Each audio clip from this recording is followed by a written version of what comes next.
영나, 너 혹시 그놈 만났어? 고성이의 목소리가 현관문을 열고 들어서는 박영나를 향해 날아왔습니다. 날카롭고 차가운 어조였죠. 박영나는 그 순간 온몸이 얼어붙는 느낌을 받았어요. 가방 끈을 쥔 손에 힘이 들어갔습니다. 어째 순순히 작업실을 정리한다 했더니 그새 그놈이랑 살림을 차렸다며? 고성이의 눈빛이 서늘하게 빛났어요. 박영나를 꿰뚫어 보는 시선이었죠. 박영나는 순간 숨이 막혔습니다. 가슴이 쿵쾅거렸어요. 손바닥에 땀이 배어 나왔죠. 엄마, 어떻게 정말 내 예상에서 한치의 오차 없어요? 먼저 시작해줘서 고마워요. 나도 이제 시작할게요. 박영나의 머릿속이 빠르게 돌아갔습니다. 하지만 겉으로는 당황한 표정을 지었어요. 눈을 크게 뜨고 입술을 살짝 벌렸죠. 아씨, 벌써 들켰네. 박영나가 작게 중얼거렸습니다. 어깨가 축 처졌어요. 고개를 살짝 숙였죠. 마치 큰일 났다는 듯한 모습이었습니다. 고성이는 그 모습을 보며 입꼬리가 올라갔어요. 승리의 미소였죠. 그럼 그렇지. 네가 뛰어봤자 나 손바닥 아니야. 이거 사. 고성이는 팔짱을 끼고 박영나를 내려다봤습니다.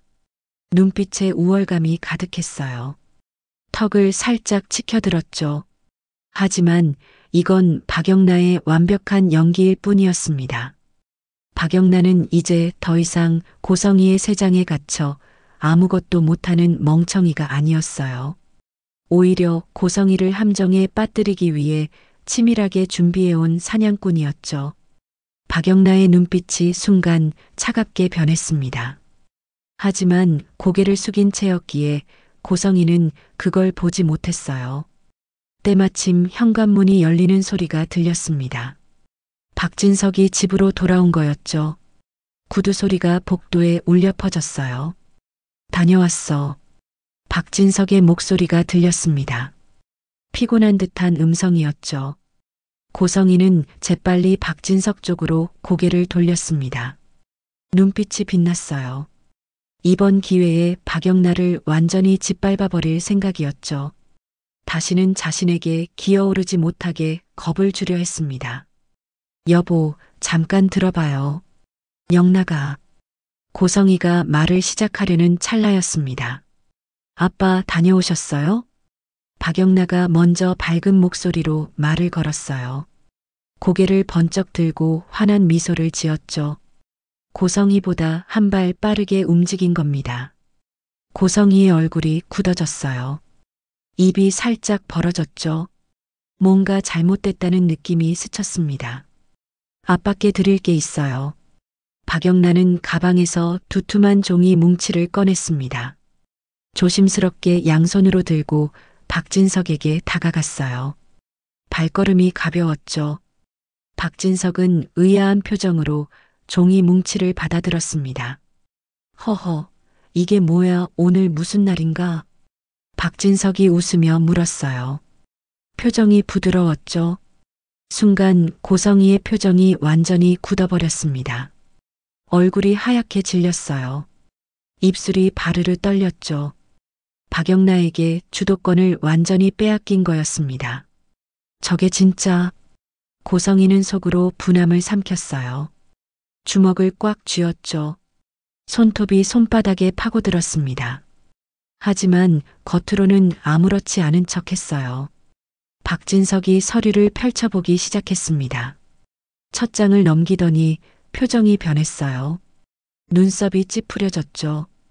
두 번째 장, 세 번째 장을 넘기는 손이 점점 빨라졌습니다. 이게 뭐냐, 영나야? 박진석의 목소리가 떨렸어요. 어리둥절한 표정이었죠. 눈빛이 흔들렸습니다. 박영나는 침착하게 대답했어요. 목소리가 또렷했죠. 아빠 보시는 것과 같아요. 하나는 우진 오빠의 유서예요. 또 하나는 엄마가 아빠 몰래 빼돌리고 있던 비자금 100억 문서고요. 그 말이 떨어지자마자 고성이가 벌떡 일어섰습니다. 얼굴이 새하얘졌어요. 눈이 휘둥그레졌죠. 뭐라고? 고성희의 목소리가 떨렸습니다. 믿을 수 없다는 표정이었어요. 박영나와 박진석을 번갈아 쳐다봤죠. 영나야, 지금 뭐라고? 고성희는 너무 당황스러워 말이 제대로 나오지 않았습니다. 입술이 바들바들 떨렸어요. 다리에 힘이 풀려 다시 소파에 주저앉았죠. 손이 부들부들 떨렸습니다. 박진석은 서류를 자세히 읽어 내려갔어요. 한 장, 한 장 넘길 때마다 얼굴이 점점 굳어갔죠. 이마에 땀이 맺혔습니다. 호흡이 거칠어졌어요. 유서에는 한우진의 절박한 심정이 고스란히 담겨 있었습니다.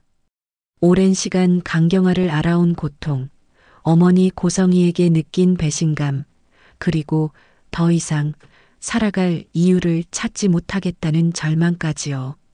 부동산 서류에는 고성의 명의로 등록된 건물 정보가 상세히 적혀 있었어요. 취득 날짜, 금액, 현재 시세까지 명확했죠. 박진석의 손이 떨렸습니다. 서류를 쥔 손에 힘이 잔뜩 들어갔어요. 종이가 구겨졌죠. 고성희. 박진석이 터져나오는 분노를 참지 못하고 소리쳤습니다. 목소리가 집안을 울렸어요. 눈이 충혈됐죠. 온몸이 부들부들 떨렸습니다. 이게 다 뭐야? 바른대로 설명해. 박진석이 고성희를 향해 서류를 흔들어 댔어요. 얼굴이 붉게 달아올랐죠. 이마에 핏줄이 튀어나왔습니다. 고성희는 입술을 달싹거렸어요. 말이 나오지 않았죠. 눈동자가 이리저리 흔들렸습니다. 아니, 여보, 그게 아니라. 고성희의 목소리가 가늘게 떨렸습니다. 변명을 찾으려 했지만 말이 제대로 이어지지 않았어요. 박영나가 차분하게 말을 이었습니다. 목소리가 또렷하고 명확했어요. 아빠, 우진 오빠는 사실 미국에서 유학 중이 아니에요. 강경화 말기 환자여서 한국에서 치료 중이었어요. 최근에 건강이 급격하게 나빠져간 이식 수술을 기다리고 있고요. 뭐라고? 언제부터? 박진석이 다시 한번 고함을 질렀어요. 믿을 수 없다는 표정이었죠. 손이 부들부들 떨렸습니다. 박영란은 침착하게 설명을 이어갔어요. 의료 기록을 보니까 우진 오빠가 대학교 졸업 후부터 진료를 보고 있었더라고요. 아빠, 우진 오빠 대학교 졸업장은 있어도 그 이후로는 쭉 미국에서 공부한다고만 들었지 어디서 뭘 하는지 엄마가 정확히 알려주신 적 있으세요? 박진석은 그제야 깨달았습니다. 한우진은 고성희가 데려온 아이였어요. 전적으로 고성희에게 교육을 다 맡겼었죠. 한우진에 대해 자신이 아는 게 아무것도 없다는 사실을요. 박진석의 얼굴이 창백해졌습니다. 입술이 바짝 말랐어요. 목구멍이 타들어가는 것 같았죠. 고성희는 급히 박영나의 입을 막으려 애썼습니다. 소파에서 비틀거리며 일어났어요. 다리가 휘청거렸죠. 영나야, 올라가서 엄마랑 먼저 얘기하자. 어서. 고성희가 다급하게 박영나의 손목을 잡았습니다. 거칠게 끌어당겼어요. 소나기에 힘이 잔뜩 들어갔죠. 아야. 박영나가 작게 비명을 질렀어요. 어딜 올라가. 박진석이 고성희와 박영나 사이로 훅 들어섰습니다. 고성희의 손을 거칠게 뿌리쳤어요. 눈빛이 차갑게 식어 있었죠. 내 딸 건들지 마. 박진석의 목소리에 살기가 서려 있었습니다. 고성희를 향한 눈빛이 얼음장처럼 차갑게 식어 있었어요. 고성희는 한순간에 변해버린 박진석을 보고 공포에 휩싸였습니다. 온몸이 얼어붙었어요. 숨이 막혔죠. 뒤로 휘청 물러났습니다. 여보. 고성희의 목소리가 떨렸어요. 눈가가 붉어졌죠. 박영란은 속으로 쾌재를 불렀습니다. 겉으로는 침착한 표정을 유지했지만 가슴속이 후련했어요. 마침내 해냈다는 생각에 온몸에 전율이 흘렀죠. 아빠, 이건 지금까지 엄마가 아빠 몰래 마련한 비자금으로 산 건물이에요. 지금은 시세가 100억이래요. 박영나의 목소리가 또렷했습니다. 한 글자 한 글자가 명확했어요. 이걸 우진 오빠한테 간이식 해달라고 협박하면서 주더라고요. 근데 누구한테 협박한 줄 아세요? 박영나의 목소리가 또렷하게 울렸습니다. 순간 집안이 조용해졌어요. 온 집안을 삼켜버린 긴장감이었죠. 공기가 무거워졌습니다. 숨소리조차 들릴 것 같았어요. 박진석은 서류를 든 채 멈춰섰습니다. 고성이는 바닥에 주저앉은 채 숨을 죽였어요. 심장이 미친 듯이 뛰었죠. 이 침묵을 깨고 박영나가 천천히 입을 열었습니다. 우진 오빠의 쌍둥이 여동생이라는 사람에게요. 박영나의 말이 떨어지는 순간이었습니다. 뭐? 박진석의 목소리가 터져 나왔어요. 눈이 휘둥그레졌죠. 손에 든 서류가 바닥으로 떨어졌습니다. 휘청 비틀거렸어요. 쌍둥이 여동생? 박진석이 다시 물었습니다. 믿을 수 없다는 표정이었어요. 얼굴이 새하얘졌죠. 박진석은 고성이를 향해 몸을 돌렸습니다. 눈빛이 무섭게 변했어요. 당신, 박진석의 목소리가 떨렸습니다. 분노와 경악이 뒤섞인 음성이었어요. 나한테 우진이 쌍둥이가 있다는 말은 안 했잖아. 박진석이 고성희에게 성큼성큼 다가갔습니다. 발걸음이 거칠었어요. 바닥이 쿵쿵 울렸죠. 고성희는 뒤로 물러섰습니다. 아니, 물러서려 했지만 이미 벽에 등이 닿아 있었어요. 더 이상 갈 곳이 없었죠. 여보. 고성희의 목소리가 떨렸습니다. 얼굴이 흙빛으로 변했어요. 지금 쌍둥이는 버리고 우진이만 데리고 온 거야? 박진석의 목소리가 점점 커졌습니다. 온몸이 부들부들 떨렸어요. 얼굴이 새빨갛게 달아올랐죠. 당신 정말 미쳤어? 네가 그러고도 인간이야? 사람이냐고. 박진석이 고함을 질렀습니다. 목소리가 집안을 울렸어요. 창문이 떨릴 정도였죠. 고성이는 바닥에 주저앉았습니다. 다리에 힘이 완전히 풀렸어요. 온몸이 부들부들 떨렸죠. 박진석은 고성이를 내려다봤습니다. 눈빛이 차갑게 식어 있었어요. 경멸과 혐오, 그리고 무엇보다 경악이 가득했죠. 어떻게 엄마라는 사람이 그럴 수가 있어? 박진석의 목소리가 절규에 가까웠습니다. 가슴이 터질 것 같았어요. 숨이 막혔죠. 어떻게 친자식을 버리고 뻔뻔스럽게 간을 내놓으라고 할 수가 있어. 박진석이 벽을 주먹으로 쾅 내리쳤습니다. 쿵 하는 소리가 크게 울렸어요. 액자가 떨어져 바닥에 깨졌죠. 고성이는 발발 떨었습니다. 입술이 파르르 떨렸어요. 눈물이 주르륵 흘러내렸죠. 여보, 난, 닥쳐. 박진석이 다시 고함을 질렀습니다. 당신 입에서 변명 같은 거 듣고 싶지 않아. 박진석이 고성이를 가리켰어요. 손가락이 떨렸죠. 쌍둥이 중에 한 명을 버렸어. 버렸다고. 그것도 모자라 남은 아이는 병들게 내버려뒀어. 그리고 이제 와서 버린 아이한테 간을 내놓으라고 협박을 해. 박진석의 목소리에 눈물이 섞여 나왔습니다. 가슴이 찢어지는 것 같았어요. 당신은 진짜 악마야. 악마. 박진석의 목소리가 낮게 깔렸습니다. 차갑고 냉정한 음성이었어요. 박영란은 옆에서 지켜보고 있었습니다. 표정이 굳어 있었어요. 주먹을 꽉 쥐고 있었죠.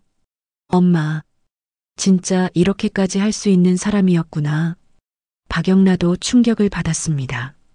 친자식을 버리다니, 그래놓고 뻔뻔하게 착한 아내의 가면을 쓰고 살고 있었다니요. 박진석은 고성희에게서 눈을 떼지 못했습니다. 믿을 수 없다는 표정이었어요. 그 아이는 우진이 쌍둥이 여동생은 어떻게 됐어? 어디 있어? 박진석이 물었습니다. 목소리가 떨렸어요. 고성희는 아무 말도 못했습니다. 고개를 숙였어요. 눈물만 뚝뚝 떨어졌죠. 대답해. 박진석이 소리쳤습니다. 고성희는 입술을 떨었어요. 모르겠어요. 고성희의 목소리가 가늘게 나왔습니다.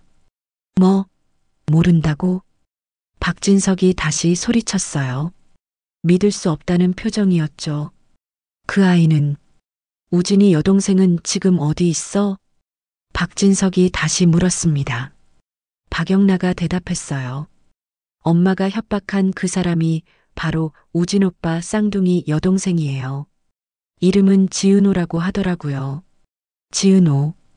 박진석이 그 이름을 되뇌었습니다. 박진석은 고성희를 다시 바라봤어요. 눈빛이 차갑게 식어 있었죠. 당신이 버린 딸에게 간을 내놓으라고 협박을 한 거야? 당신이 버린 딸에게? 박진석의 목소리가 떨렸습니다. 분노와 경악이 뒤섞인 음성이었어요. 고성희는 더 이상 빠져나올 구멍이 없었습니다. 얼굴이 흙빛으로 변했어요. 입술이 파르르 떨렸죠. 눈동자가 초점을 잃었습니다. 박진석은 서리를 다시 집어들었습니다. 손이 부들부들 떨렸어요. 이마에 땀이 송골송골 맺혔죠. 고성희, 당신이 어떻게 해? 박진석의 목소리가 떨렸습니다. 배신감과 분노가 뒤섞인 음성이었어요. 가슴이 미어지는 것 같았죠. 100억? 내가 당신한테 준 돈이 얼만데 그걸 몰래 빼돌렸단 말이야. 박진석의 목소리가 점점 커졌습니다. 온몸이 부들부들 떨렸어요. 얼굴이 새빨갛게 달아올랐죠. 그것도 모자라 간이식을 담보로 딸을 협박해. 그게 사람이 할 짓이야. 박진석이 서리를 바닥에 내던졌습니다. 종이들이 사방으로 흩어졌어요. 쾅 하는 소리가 집안을 울렸죠. 고성희는 바닥에 주저앉았습니다. 다리에 힘이 완전히 풀렸어요. 눈물이 주르륵 흘러내렸죠. 여보, 입 닥쳐. 박진석이 고함을 질렀습니다. 목소리가 집안을 울렸어요. 창문이 떨릴 정도였죠. 당신이 뭘 했는지 알아. 우진이를, 내 양아들을, 당신 친아들을 그렇게 이용했단 말이야. 박진석의 목소리에 눈물이 섞여 나왔습니다. 가슴이 터질 것 같았어요. 숨이 막혔죠. 그 애가 얼마나 아팠겠어. 얼마나 무서웠겠어. 죽고 싶을 만큼 힘들었겠어. 박진석이 고성희를 내려다봤습니다. 눈빛이 차갑게 식어 있었어요. 경멸과 혐오가 가득했죠. 그것도 모자라 당신이 버린 딸에게까지. 당신이 보육원에 버린 딸에게 오빠 살리려면 간을 내놓으라고 협박을 해. 박진석의 목소리가 절규에 가까웠습니다. 당신은 인간도 아니야. 짐승만도 못해. 박진석의 목소리가 낮게 깔렸습니다. 차갑고 냉정한 음성이었어요. 고성희는 발발 떨었습니다. 온몸이 부들부들 떨렸어요. 말이 나오지 않았죠. 입술만 달싹거렸습니다. 여보, 난 그게 아니라 우진이를 위해서 박진석이 비웃었습니다. 비참한 웃음이었어요. 우진이를 위해서 100억짜리 건물을 담보로 협박을 했다고? 그게 말이 돼? 박진석이 고성희의 어깨를 잡았습니다. 거칠게 흔들었어요. 당신이 원한 건 우진이가 아니야. 돈이었어. 재산이었다고. 박진석의 목소리가 절규에 가까웠습니다. 가슴이 찢어지는 것 같았어요. 고성희는 고개를 저었습니다. 눈물이 비 오듯 쏟아졌어요. 아니야. 아니긴 뭐가 아니야. 박진석이 고성이를 밀쳤습니다. 고성이가 바닥에 넘어졌어요. 쿵 하는 소리가 났죠. 박진석이 고성이를 내려다봤습니다. 눈빛이 무섭게 빛났어요. 고성이는 아무 말도 못했습니다. 입술만 파르르 떨렸어요. 얼굴이 새하얘졌죠. 박영란은 옆에서 지켜보고 있었습니다. 표정이 침착했어요. 하지만 눈빛에는 승리감이 서려 있었죠. 해냈다. 드디어 해냈어. 박영란은 속으로 외쳤습니다. 온몸에 전율이 흘렀어요. 더 이상 엄마의 꼭두각시로 살지 않겠다는 다짐이 가슴속 깊이 새겨졌죠. 박진석은 휴대폰을 꺼냈습니다. 손이 떨렸어요. 번호를 눌렀죠. 여보세요, 경찰서죠? 신고할 게 있습니다. 박진석의 목소리가 차갑게 식어 있었어요. 고성이는 눈이 휘둥그레졌습니다. 여보, 안 돼. 고성이가 박진석의 다리를 붙잡았어요. 매달렸죠. 제발, 용서해줘. 내가 잘못했어. 다시는 안 그럴게. 고성이의 목소리가 절규에 가까웠습니다. 눈물과 콧물이 범벅이 됐어요. 박진석은 차갑게 고성이를 내려다봤습니다. 늦었어. 당신은 선을 넘었어. 박진석이 고성이를 뿌리쳤습니다. 고성이가 바닥에 넘어졌어요. 네, 주소는. 박진석이 경찰에게 상황을 설명했습니다. 목소리가 담담했어요. 감정이 완전히 식어 있었죠. 고성이는 바닥에 주저앉아 울기만 했습니다. 온몸이 부들부들 떨렸어요. 정신이 혼미해졌죠. 얼마 지나지 않아 경찰이 도착했습니다. 초인종이 울렸어요. 박진석이 문을 열었죠. 신고하신 분이시죠?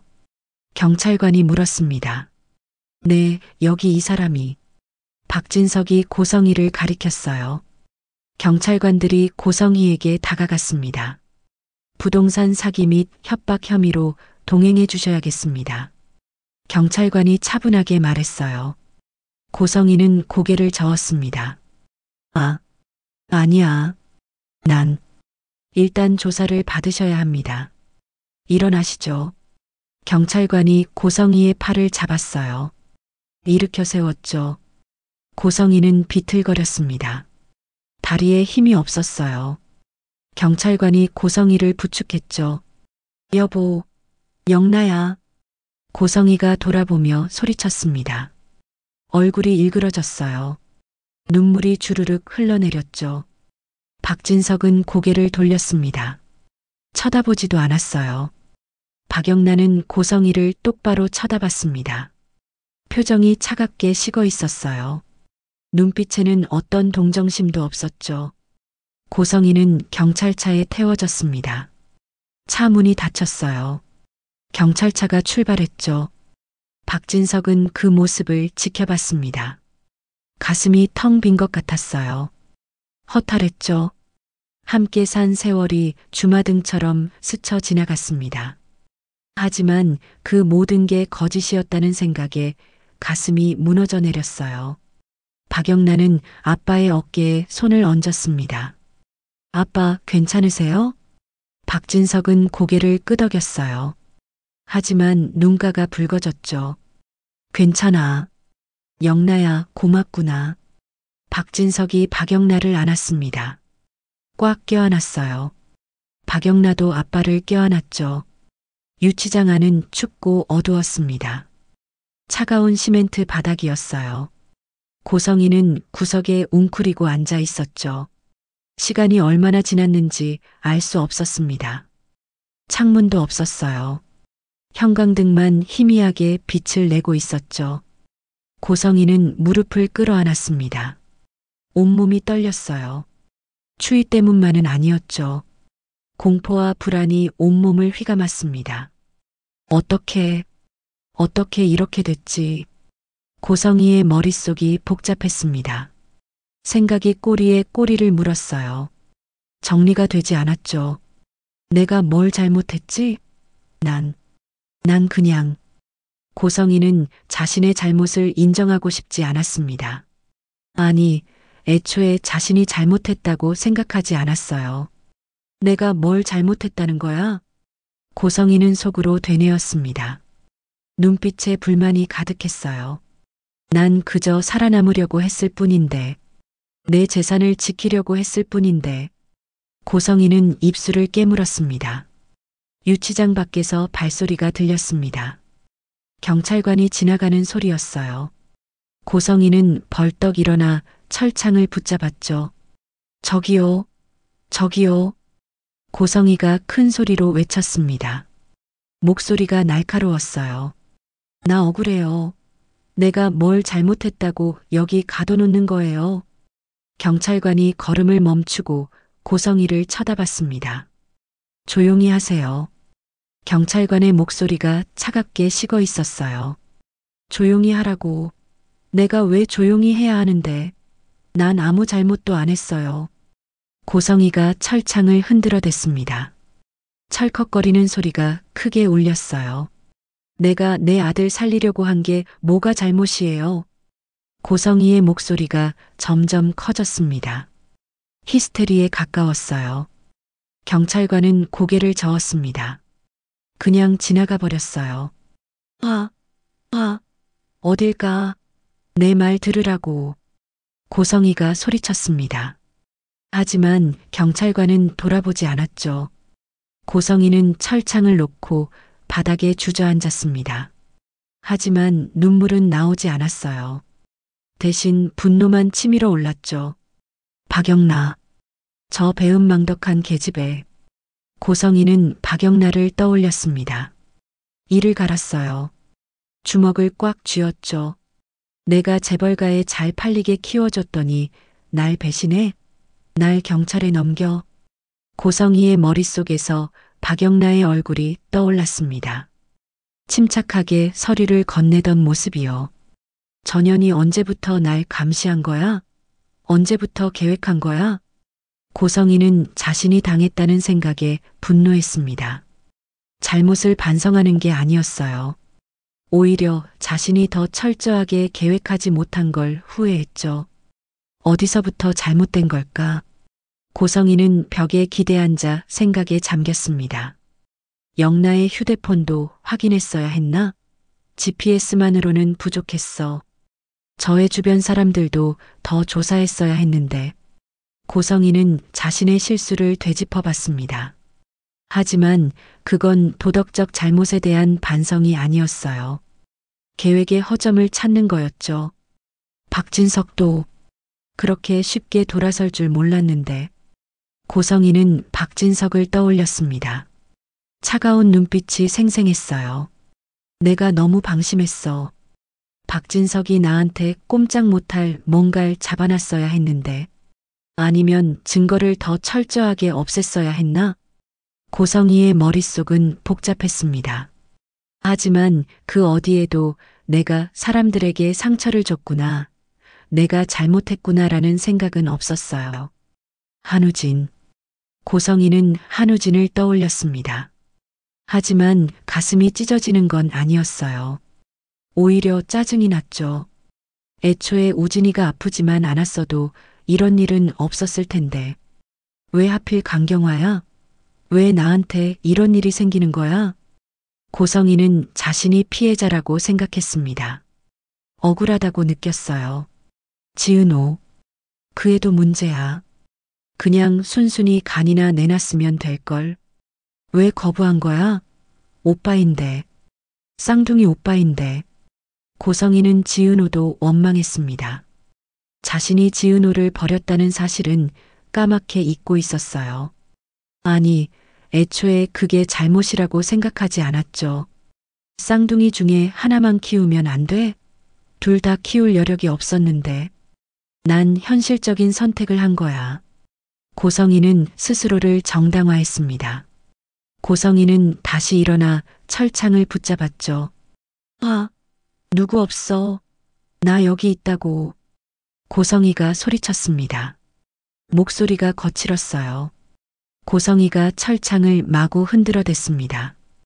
쿵쾅거리는 소리가 크게 울렸어요. 내가 뭘 잘못했는데, 내가 뭘? 고성희의 목소리가 절규에 가까웠습니다. 하지만 그건 반성에서 나온 절규가 아니었어요. 자신이 억울하다는, 자신은 피해자라는 생각에서 나온 거였죠. 난 피해자야. 고성희는 중얼거렸습니다. 목소리가 떨렸어요. 시간이 흘렀습니다. 고성희는 구석에 웅크리고 앉았어요. 하지만 반성하는 게 아니었죠. 오히려 분노와 억울함만 쌓여갔습니다. 다음엔 더 잘할 거야. 고성희는 중얼거렸습니다. 눈빛이 흐려졌어요. 더 조심하고 더 철저하게. 증거를 남기지 않고. 고성희는 여전히 자신의 행동이 잘못됐다고 생각하지 않았습니다. 단지 들키지 않았어야 했다고 생각했죠. 유치장 안이 다시 조용해졌습니다. 고성희는 벽에 기대앉아 멍하니 허공을 바라봤어요. 눈동자에는 생기가 없었죠. 하지만 그건 반성에서 온 무기력이 아니었습니다. 자신이 억울하게 당했다는 생각에서 온 분노였어요. 고성희는 벽에 기대앉아 눈을 감았어요. 정신이 서서히 어둠 속으로 빠져들었죠. 하지만 그 어둠 속에서도 고성희는 여전히 자신이 옳다고, 자신은 잘못한 게 없다고, 모든 게 다른 사람들 탓이라고 믿고 있었습니다. 소시오패스의 전형적인 모습이었어요. 끝까지 자신의 잘못을 인정하지 않는, 남을 탓하는, 공감 능력이 전혀 없는. 유치장 안은 여전히 춥고 어두웠습니다. 고성희는 그 안에서 서서히 무너져가고 있었어요. 하지만 그녀가 무너지는 건 반성이나 후회 때문이 아니었습니다. 자신이 억울하게 당했다는 분노와 피해의식 때문이었죠. 끝까지요. 한편 한우진은 과연 지은호에게서 간이식을 받을 수 있을까요? 수술은 성공할까요? 그리고 고성희는 어떻게 될까요? 박영나와 박진석은 앞으로 어떤 삶을 살게 될까요? 모든 게 불확실했습니다. 하지만 한 가지는 확실했어요. 권선징악. 착한 사람이 상을 받고 악한 사람이 벌을 받는다는 것. 고성희는 자신의 악행에 대한 대가를 치르고 있었습니다. 유치장 안에서 서서히 무너져가고 있었죠. 박영란은 드디어 엄마의 굴레에서 벗어났습니다. 자유를 찾았어요. 자신의 삶을 살 수 있게 됐죠. 한우진은 새로운 희망을 찾았습니다. 지은호가 손을 내밀어 줬으니까요. 모든 게 제자리를 찾아가고 있었습니다. 천천히 하지만 확실하게요. 하지만 아직 끝이 아니었어요. 이야기는 계속될 것입니다. 과연 한우진은 지은호에게서 정말 간이식을 받을 수 있을까요? 수술 과정에서 예상치 못한 문제가 생기지는 않을까요? 지은호는 정말 괜찮을까요? 그리고 고성희는 유치장에서 어떻게 될까요? 정말로 미쳐버리는 걸까요? 아니면 뒤늦게나마 자신의 잘못을 깨닫게 될까요? 박영나와 박진석은 앞으로 어떤 관계를 맺게 될까요? 고성이 없는 삶이 정말 행복할까요? 모든 게 궁금증을 자아냅니다. 다음 이야기가 기대되지 않나요? 이번 영상 다들 재밌게 보셨나요? 다음 이야기도 너무 궁금하시죠?